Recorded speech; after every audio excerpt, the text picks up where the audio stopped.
రాత్రంతా కలలు నేసే నాకు వినగలనంటే తమాషగా ఒకటి చెప్పనా చెప్పు. ఇంద్రధనసు కింద కూర్చుని మాట్లాడదా అలాగే చందమామతోటి కులాసా ఊసులాడదా వింటుంటే వింతగా ఉంది, కొత్తగా ఉంది, ఏమిటి కథనం?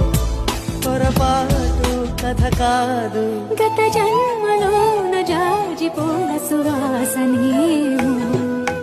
ప్రతిదినం నీ దర్శనం మరి దొరకునా